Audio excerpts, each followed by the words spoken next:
let's welcome number 1 to the list, a book that I was reminded about because of how successful it was back when it funded on Kickstarter to near $100,000. This book, number 1 on the list, Black #1 from Black Mask Studios, came out in October of 2016 and hit the newsstands with a fervor. I mean, we had people asking left and right for this book. A lot of people wanted it. And those are the people that missed out on the Kickstarter back in February of the same year. Yeah, they released a trade paperback of 1 through 6, completed. Like the Kickstarter funded the entire project, and then they brought that comic book, the whole series, to a very special publishing company who knew how to handle it right. So Steve Niles, who you may know from 30 Days of Night, was one of the co-creators of Black Mask Studios. And one of my favorite quotes about Black Mask Studios is he actually came out and said, if V for Vendetta were written today, it would not have a publisher.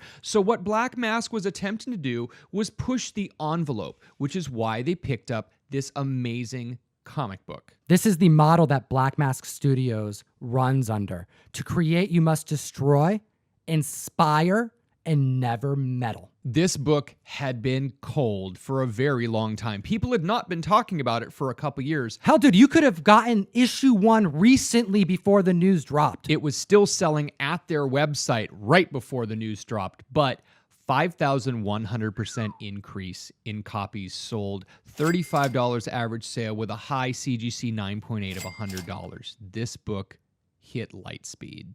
All right, it was optioned by Studio 8 back in 2018 and followed by Key Collector ever since, and announced this month that Studio 8 has sold it to Warner Brothers.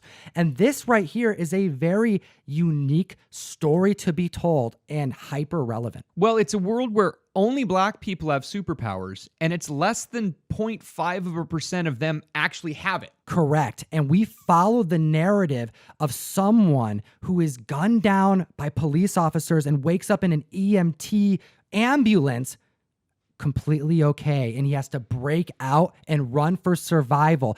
And it has a Matrix element to it. He gets a mentor. He finds out that there's this underground society of superheroes that are not just being monitored, but they're being trained and maintained in secret. Being optioned by Studio 8 was interesting enough, but the fact that it's been sold to Warner Brothers means it most likely is going to go into production, and that really excites me. For only being a 6-issue series and how successful it was, it is very cool to see studios taking chances on independent comics, especially those that are a little bit more sensitive, because that's what comics are about, taking chances. That is absolutely correct, Tom, and it is great to see more studios taking chances.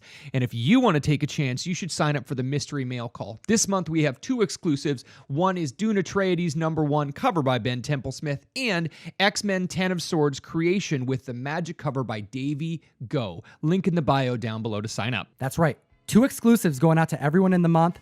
However, the Dune will be randomized who's getting the Virgin and trade dress copies because they're limited, as well as everyone getting a gorgeous magic cover. We appreciate your time today, Comic Fam. And as always, geek responsibly.